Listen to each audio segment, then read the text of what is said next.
You hear me now? Yes. Yes. Okay. All right. Nobody touch anything. It's working. Okay. Um, thank you for that. Um, this book, The Perfect Reliability Growth Test, is the third in the series of short books I'm doing this year on different reliability tools. And the idea is they're nice little 60-page, short books, just kind of a quick read to kind of get a good overview of these very common tools that make a big difference in any product development program. As far as the bigger books, last year I released Devastate the Competition, How to Take Market Share Through Robust Design.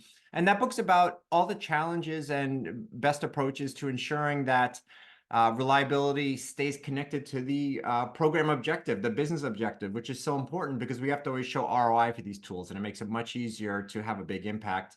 Previous to that, reliability culture was about the organizations and design practices. And then before that, how reliable is your product? A big overview of a lot of these tools I'm covering in these smaller books. So let's jump right in. So as you know, I love language, and that's usually where I start. So the formal definition of reliability, let's just start there. It's the probability an item will perform its intended function under stated conditions over its useful life. So there's some key parts of here in this phrase, and two of them are probability and useful life. Probability here is really referring to when we talk about reliability and percentage, reliability or MTBF or failure rate, we're talking about the probability that a performance intended function. Now, the second critical part here is useful life. Useful life is the time period we can expect that probability or is being promised. At the end of useful life, all bets are off, and it's very likely that we're going to have wear out failure modes that will begin to become dominant for the behavior of the population. So we need to always remember this definition and keep it in mind and be aware that these are the two key elements that we are measuring and usually making statements on. So the Perfect Accelerated Life Test book is there to tell us a little bit about how to measure useful life. And then this one was written to help us with the probability side. So let's jump into that. So reliability growth, its definition is that it is the positive improvement in a reliability parameter over a period of time due to implementation of corrective actions to system design, maintenance, and manufacturing process. So you can see here I underscored system because with a lot of the reliability tools, they're looking at specific failure modes that we want to both measure and improve, or subsystems or components. Reliability growth sometimes is really the first time we're testing it as a complete system and looking to make system statements. And this kind of makes it very critical with regard to how we interact with the bigger organization, because this is the time where they really start paying attention. They want to know what is going to happen with this system in the field. So I think that that's kind of important to acknowledge that we may be doing a lot of subsystem and components work up to this point, and now we're really going to be looking at it as a system, and it could be the first time. So to take that definition and break it down to its two key elements, we're looking to measure and systematically improve. We have to keep that in mind. Both of those are critical objectives with reliability growth. We have to make sure we don't just get stuck in one or the other and they stay balanced. And we'll talk about how we know that's working. But as you can imagine with measure, we've selected a metric that we are communicating, and with systematically improve, we have a process that is not only ensuring that we are doing it in a consistent manner, but we're documenting it well. So as in any of my presentations, the bathtub curve is shown, and that's because it's such a great graphical tool for sharing some of the fundamental elements of reliability.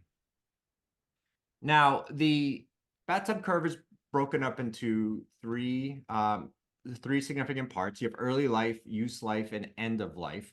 And these are three distinctly different behaviors. And of course, a real curve for a product would look dramatically different than this. This would be a very horrible product, whereas a ton of manufacturing defects that dominate early life, and it has a very high failure rate. But effectively, this bathtub curve is the composite of three different types of failure modes. So we have, you see here in the light blue, quality failures. Quality failures tend to show up very early in life, and this we aim to keep them in-house with quality screens, and we try to improve manufacturing processes and monitoring to have a good yield by keeping them very low from even being in the population. But as you can see, they very quickly tail off. They tend to not have a significant influence later in life. The next is the green there, the stress-related failures. So these are all the stresses that the product experiences, in its standard use cases, abuse use cases, and environment. And they tend to have a pretty consistent influence throughout the product's entire life. And we a lot of times represent it as a random failure rate. And the reason why we do that is because if we don't know what the actual distribution is, assuming a random failure rate works pretty well, because if you have a lot of different distributions together, you kind of can end up with a static noise. One analogy I like to use is if we were at a cocktail party, if you're listening to me right now in my voice, there's very specific inflections. You could map it out. It would be very distinct to where you could even match it to me from other people. You get to a cocktail party where you have a lot of these together, it just becomes a static hum when they're all mixed together. So it's always kind of a good place to start when trying to assume what a product's, reliability behavior will be during use life. You can see the third one here, the red, the wear out failures. So I don't even like to actually call wear out failures failures. I don't think it's fair. It's how the end of a good product's, life comes to conclusion. It did its job. A wear out failure is really, in my opinion, more of like an actual design characteristic. I mean, it's something that we have in our design specifications. It's blue. It has Bluetooth. It can roll and it will last X amount of time. So it's the wear out failures are a degradation where a stress has, created an accumulated degradation in a property or behavior to where at some point it crosses a threshold that we say, we can no longer commit to promising what that random failure rate is during useful life. So together, these three, you can see how as a composite, they would make the bathtub curve. So taking our definition of reliability and, looking at how it's represented in the bathtub curve, as I said, those two critical elements are probability and useful life. So probability will be represented in the height of the middle part of the bathtub curve. The better we are off, the lower that failure rate is, the lower the bottom is of the bathtub curve. And the useful life is going to be determined about, where does the bathtub curve begin to turn up? That's the time to wear out. That's our goal. And of course, the design that is not the point where wear out occurs like nominally, because if that was the nominal point of wear out for the design, 50% would be happening too early. The real wear out behavior is much farther out, with the distribution, the tail kind of coming out and just crossing over to whatever small percentage, we consider acceptable. All right, so let's get to the math, but we'll keep it easy. We have to decide on what our metric is going to be. Remember, one of the key points of the two key functions is measure. So we could use failure rate, could be one, failure rate being X amount of, failures over time. And this can be kind of sometimes difficult to understand if you're not working with the math, because it could be these very small percentages, 0.001. It might be a count of 1 out of every million. It doesn't, as far as trying to connect it to something real, that it can end up being quite abstract. So yes, this will work as a metric, but also I think there's some things to consider with regard to take caution there. Another is reliability percentage. Now, reliability percentage is actually a pretty good one, right? Because we can picture when a percentage of a population fails. If we say you have 80% reliability at this time period, I can picture that. That's pretty good. But there's also a problem with that if we use that as, it's not a problem, it makes it not my first choice if we were to use that in reliability growth. Then we have the infamous MTBF, mean time between failure, which is actually the inverse of failure rate. And this implies that this is the time between failures that occur. And this is represented usually in hours, right? So you'll have a 1 million hour MTBF.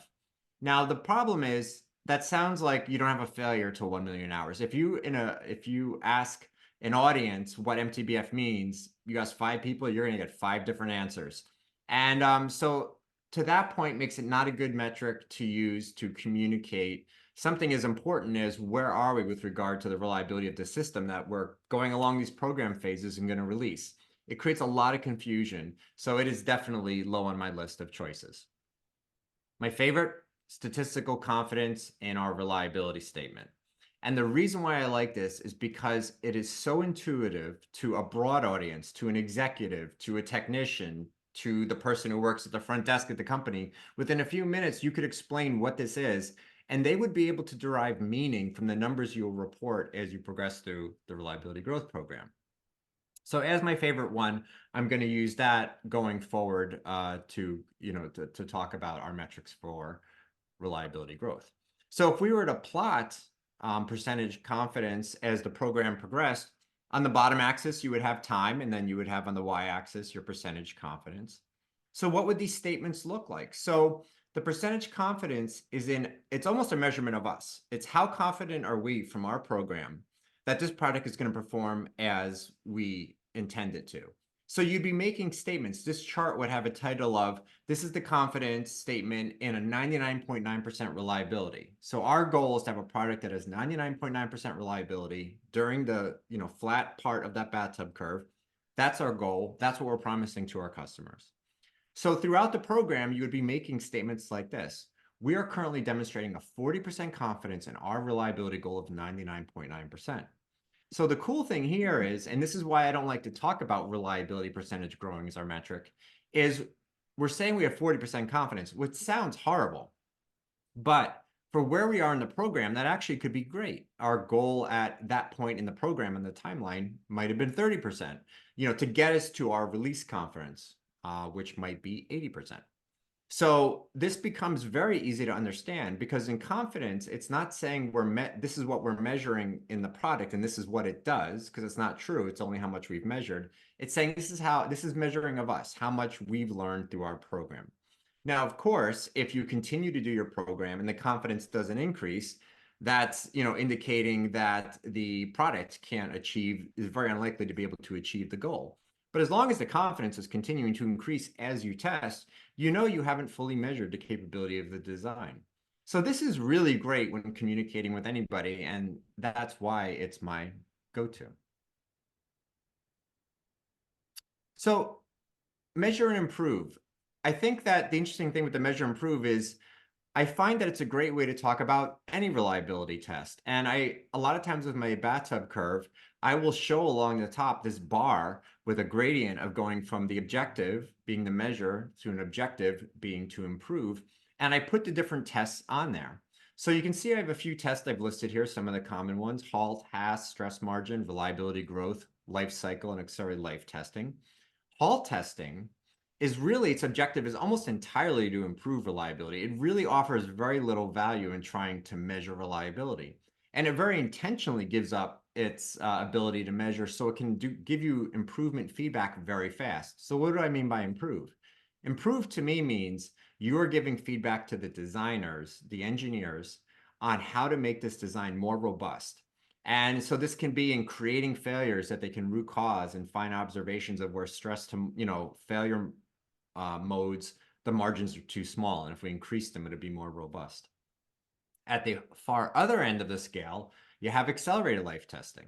And accelerated life testing really, I would say, is very much 90% measure and not a lot of improve.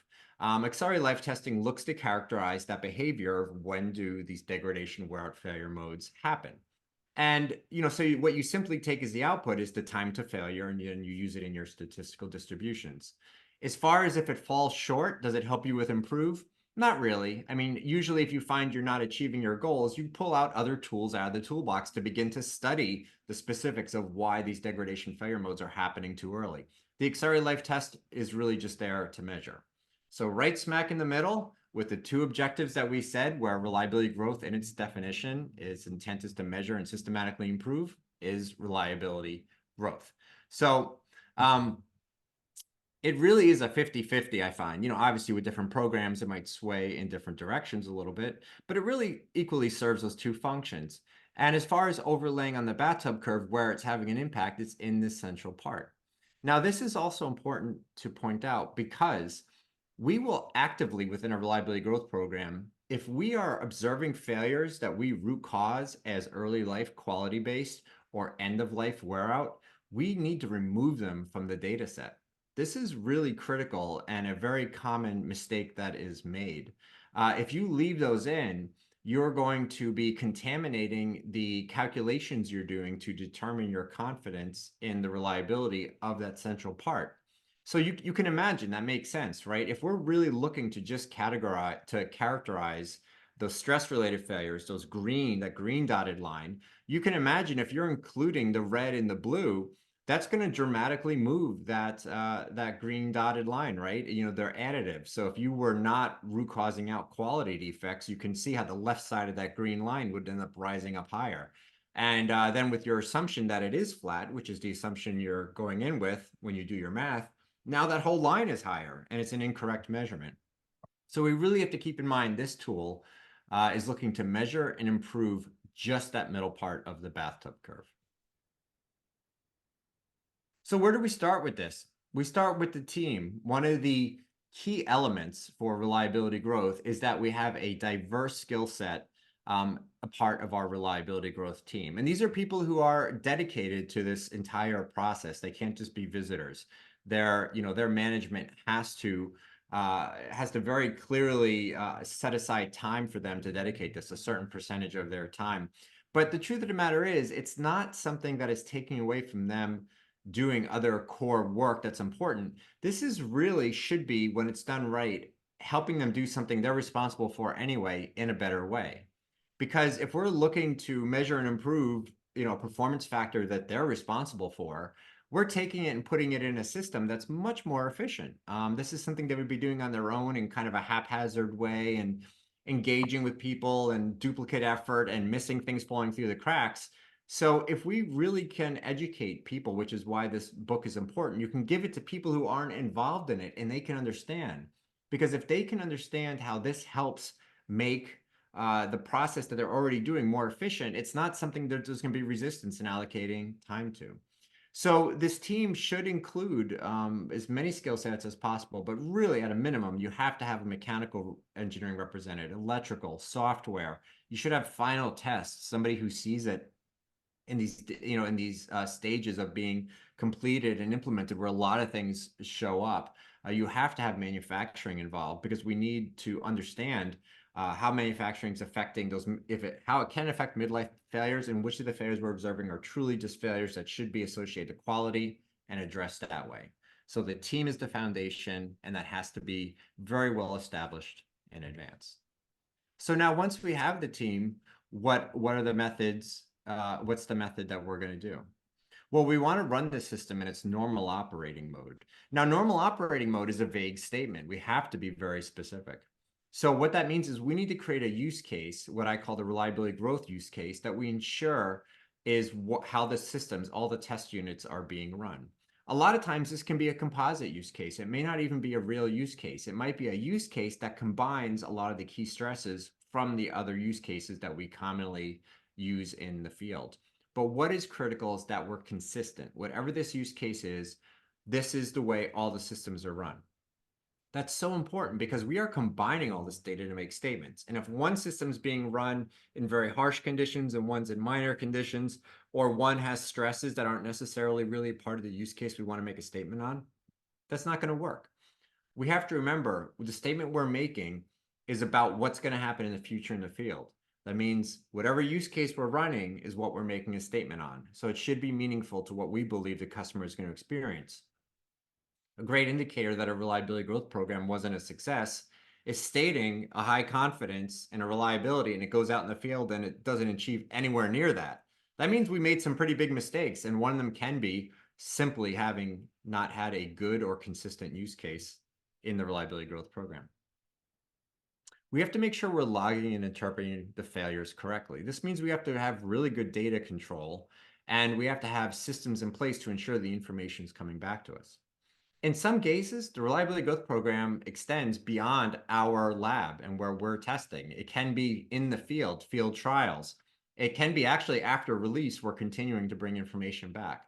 So we have to make sure we have a really good system for logging what is occurring in these test and field uses, which means we want as much information as possible because we're going to be root causing, interpreting the failures. So it can't just be stopped working, right? That makes it almost impossible to diagnose. We need to have a system so people know that they have to put as much detailed information as they can so that we can do a thorough analysis. I like to use Toshiro charts. Toshiro charts I find are so great because they are so simple. They are on a single page. They capture all the critical information, and they make it to where, if you want to do a deeper analysis, they've provided some indication of where to go to get the additional information. And we'll talk a little bit about more of them in a second. Each individual failure that we find has to have an owner. So this is a mini project manager. This is very different than other methods because in a lot of other methods of system testing, the failures are just listed, right? And if there's no individual owner for a failure to represent it, ensure that actions are happening and bring back the results to the team, they're just going to fall through the cracks, right? That's how we end up having these failures we've identified multiple times. They're a big threat. You check in a month and nobody's done anything about them. We need to have that owner. And the Toshiro ensures that we capture that and that we're consistent. You can use many root cause analysis methods. I like to use 5 whys. It's very intuitive. It doesn't require a big education program for people to understand how to use it. And that's because it really is our most fundamental tool that we use, even as a child, to understand how things work and how they don't work. I mean, if anybody has had kids, they have gone through the experience of every time your child will ask you a question, you'll answer it, and they'll ask why to that answer. And then you'll answer that, and they'll ask why to that answer and keep going. I used to do a joke with my kids, my daughters, to see if we could get all the way to the Big Bang. Could we get to the ultimate root cause? And we would try on any one of their deeper questions. But it's that fundamental to how we think, and that's why I think it works so well for serving the purpose of getting us from problem statement to root cause and documenting it clearly and simply. So let's take a look at that. So the purpose of a Toshiro is to have this consistency and to be systematic and to document. And I think that it's really important that it's one page, that it's not a report, because that's not something easy to access, share, or use to support discussions. It's a really good infographic, and I'll talk a little bit about infographics in a moment. But an infographic, is something that is a single page or a single image that can communicate a lot of information at multiple levels. And that's exactly what this does. So some of the sections here are number of occurrences, right? This is obviously important. And we will probably prioritize something that has happened 10 times in the past week versus something that happened once. Impact is another important element, right? Is this a failure that kills somebody, or is this a failure that's cosmetic? And the owner is right there in the top right corner. That way we know who owns it and we can reference them as a mini project manager and have them give the feedback we need. In the top left corner, you're going to see an ID number. This is critical. This is a unique identifier that can be used across platforms. You'll find that, of course, you have your failures and other information associated to these events in other systems. So we need a way to have a unique identifier to pull up the Toshiro associated to that event. And this is a great way to do it. A simple counting system. If you want it to come from one of the other systems, you can do that as well. If you have another failure system, it doesn't have to be from the Toshiro, but if not, just a simple sequence of numbers can work great. Our problem description, this is obviously key because this is the foundation for the Toshiro analysis. So this has to be a concise statement. It can't have any assumptions in it. It can't have any initial analyses in it. It really has to only state the facts of what was observed when the problem happened. After that, we will go into our 5 why analysis. Now, it doesn't have to be 5. 5 is just a great number where you kind of can, if you do it at that resolution, you can get to the problem and root cause in a meaningful way where the logic is well documented. And each why, you follow the next one with an answer that's because, which then leads you to the next why. Now, the root cause, this should be a very concise statement you can take action on. And I find that if you can read this backwards and it tells a good story, that's a really good demonstration of the problem description 5 why to root cause. I should be able to read the root cause, go through the 5 whys backwards, and the problem description totally makes sense. The picture on the right, that's just something to help people get oriented who aren't familiar with the specific system we're talking about. It can be a chart, it can be a graph, it can be an actual photograph, just something to help orient people to what we're talking about if they're unfamiliar. At the bottom, we want to keep a record of the major actions associated with the investigation and corrective actions. Each action should have an owner. This means that's why I call the owner the Toshiro project manager. They don't have to do everything associated with solving it. They might do nothing associated with solve it and just own it. But individual actions will have, owners that have to then report back, to take the action, report back as to what's going on, and that'll be what's reviewed in the reliability growth meetings each week. The type is an investigative or, a pursuit of a corrective action. The status of it, this is something that will change week to week. We have a date that we want it to be complete, and then we have the actual date when it is, and we close the Toshiro. So let's take a quick look at one here. So this is an example.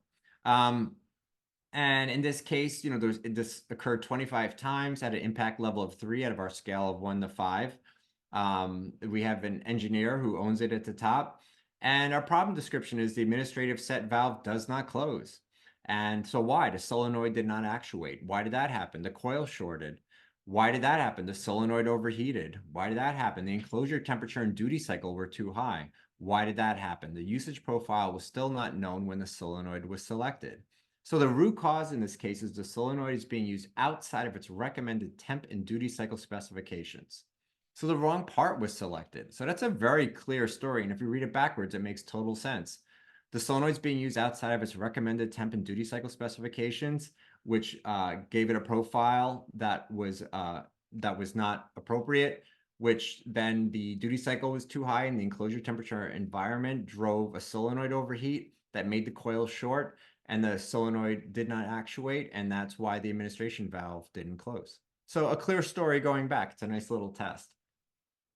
If we look at the actions that are there, you'll notice that other engineers were involved in the investigative parts of it, and we track the dates.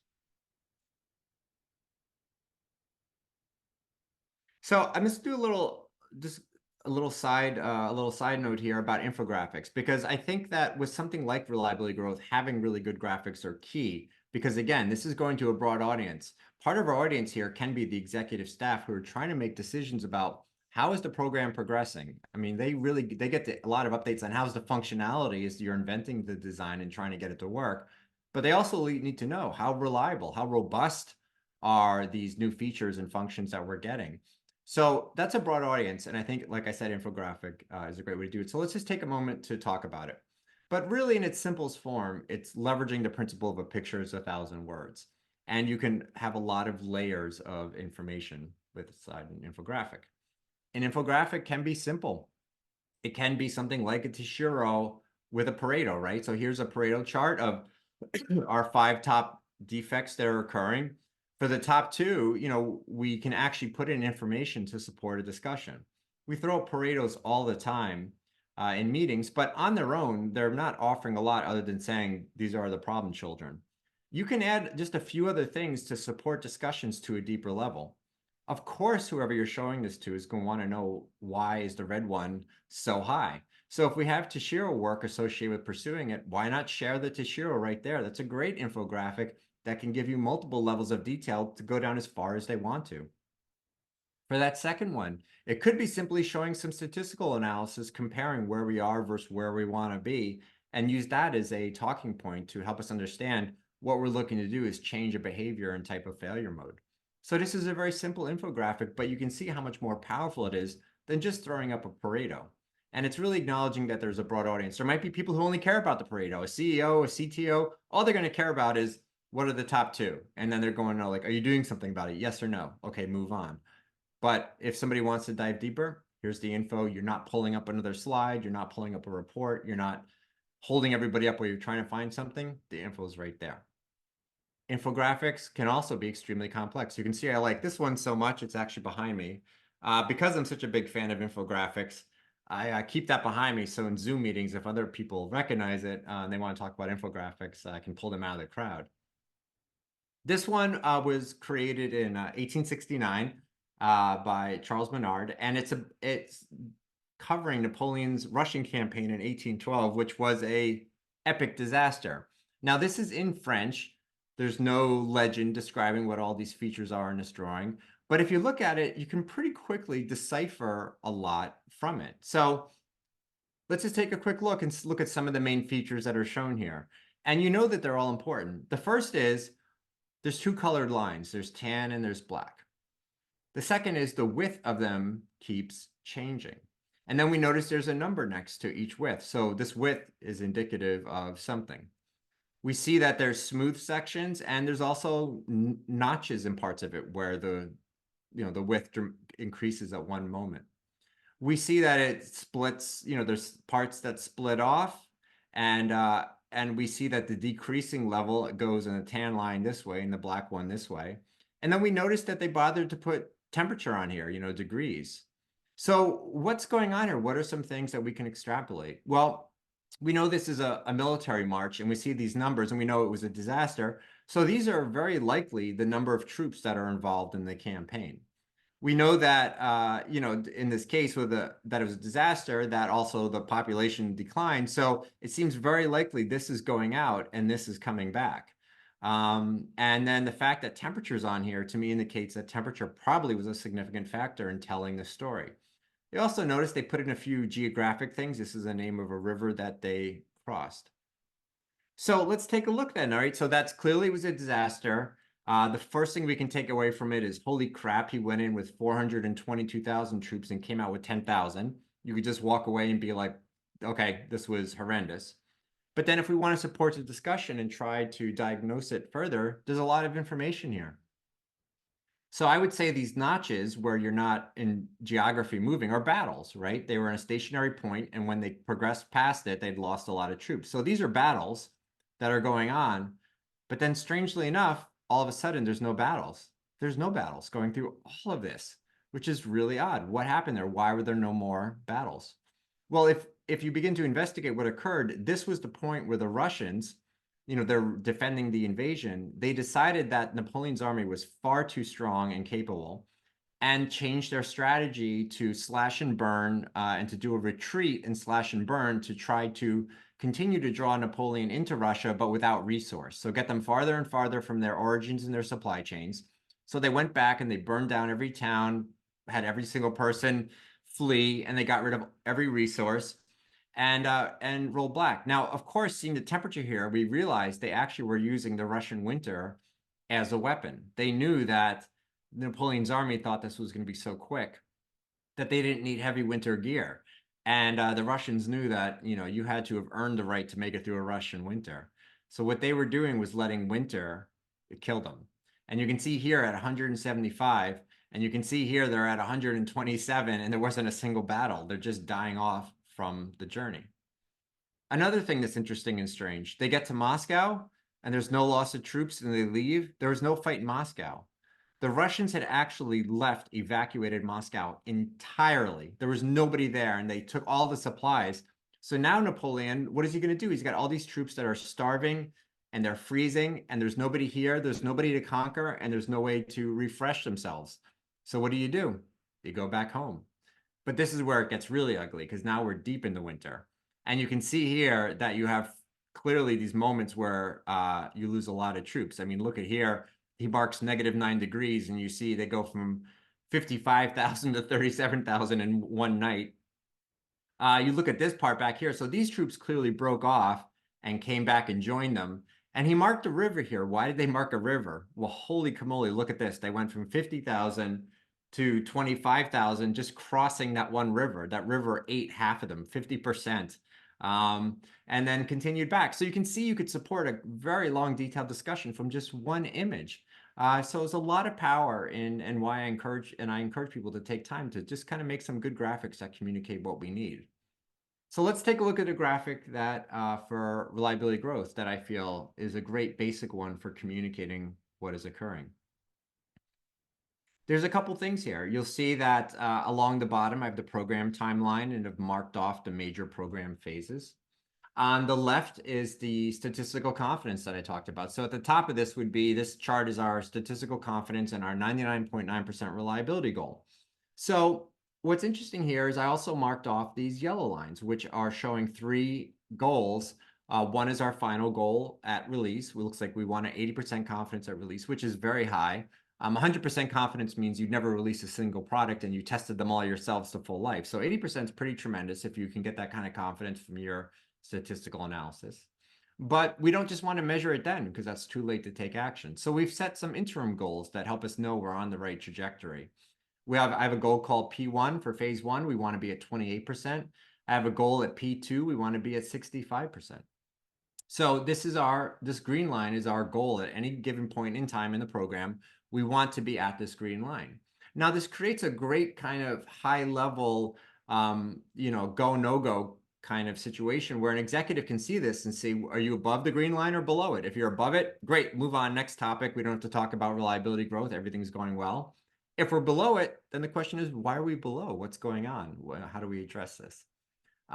So you'll notice that I have two lines under here. You have the orange one, which is called actual, and the blue one, which is called virtual. And the Tashiro process is what causes the gap between them.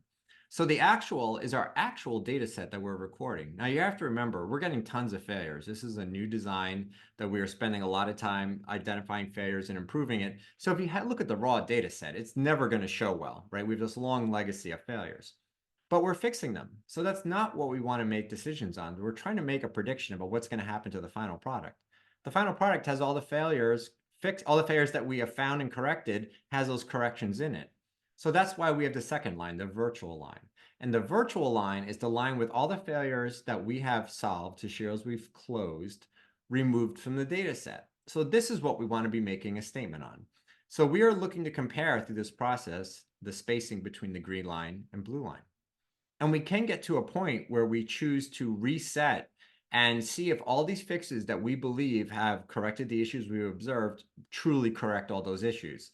So we can stop, implement all the corrections we have with a new population, and again, do our same statistical confidence run and measure and see if it is truly performing as we believe it is.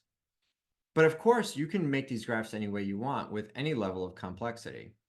Here's one from a program that had a lot of detail that was considered to be very important. And the executive staff had followed the reliability growth program so closely that each one of these add-ons, these were all add-ons, came from their requests to where, it was information that they were familiar with and wanted to use. Well, the first thing was you'll notice that the curve goes the other way. They didn't want to use percentage confidence. Even the executive staff had always talked about it in terms of instrument failure rate. That's what they understood. Those are the field metrics that they were familiar with. So of course, that's what we're going to use, instrument failure rate. You'll also notice on here that, so I don't have the actual because it's not of much use. I have both internal and external. So the system design goal is the gray dotted line. The internal is the orange and the external is the blue. And the reason why this was so important is this was a very expensive and complex machine that we were doing field trials with at the same time. So the field trials were a big part of the reliability growth data set that we were taking in. Effectively, instead of doing reliability growth just internally with running systems in our lab, they were running at customer sites, but truly in a reliability program. So it was interesting to see the differentiation between how the internal and external were running. This could tell us a lot of different things. It could tell us about our in-house use case I was talking about. Maybe our in-house use case is wrong compared to what's actually happening in the field. And that's why there's a gap between the orange and blue at this point. Our conversations would commonly go down to specific sites. So they wanted updates on specific sites with regard to what was happening there. Now, as this was a very long program, so I usually included a zoom in. And so this was great because we could look at that date. Are we above or below? Should we talk about what's happening? And if we're going to talk about what's happening, at the top, I included a little table here showing hard failures, soft failures, what was open, what was closed, and what the 24-hour run was looking like. And so you could see here, you could do everything from just glance at this and say, are we above or below the goal? Okay, great, let's move on. To really go in deep to, okay, at this site 4 up here, or site 3, why do we have 4 hard failures? Why have we had 4 hard failures? Yes, we've solved them all, but why is that still going? And more importantly, why do we have 8 failures internally that we can't seem to get a root cause on? What's happening there? So it really could support a very diverse discussion of multiple resolutions. So like anything, there's some common pitfalls. So I thought I would just share a few of them with you. Lack of a diverse team is one. Sometimes you just have three people who you can get involved, very interested. The rest of them, their managers protect them and say they don't have time for it. This is going to make for a reliability growth program that's not very effective if you just have a mechanical engineer and a quality engineer in there. You're not getting that impact of having a foundation of a lot of different perspectives looking at these issues and root causing them. Because you have to remember, these other people are still seeing these issues and root causing them, but they're doing it in an isolated way. So you in no way will get the benefit you can from a reliability growth program. Not allocating resource in advance. You can't do this without generating test data from testing. So when the program is being planned, you should ensure that it is budgeted to have units that are specifically dedicated for reliability growth. You can't, when prototypes are being created, say, oh yeah, I need 5, I need 10, I need 100. It's too late. So make sure that as the program is being laid out and the budgets are being created, that you have allocated resource for reliability growth. The Tashiros, if the Tashiros aren't active, if they aren't driving action, if they aren't recording what's being happened, then what are they doing? That's their only purpose. So we have to make sure that as actions are on there, that if they're just staying open, we need to know, why are they staying open? Why isn't resource going to them? And that's why you need that mini project manager for each Tashiro to ensure it's driving action and getting us closer to getting those failures out of the system. And not having leadership as an audience, that is a big one I see a lot. This can't just be for the designers and reliability team, because you're only getting to do half of the objective of it was measure and improve. You're doing the improve part, but your measurement isn't serving a lot of value. The point of the measurement is to communicate to leadership and people outside of the design initiative what is happening. Are we on a good path? Because they're going to find out, but traditionally they find out when you released a product and there's nothing you can do about it. So making sure you have leadership as an audience is key, because this is now you're helping inform them so they can make decisions to help the program, to help the product development program achieve its reliability goals. So that's what I wanted to share with you today about reliability growth and this new book coming out, which feel free to hand it to an executive, hand it to a technician, hand it to your sister. And you know, it's a good little high level view of what is critical here and why it's important. So I'd love to get some questions from everybody right now.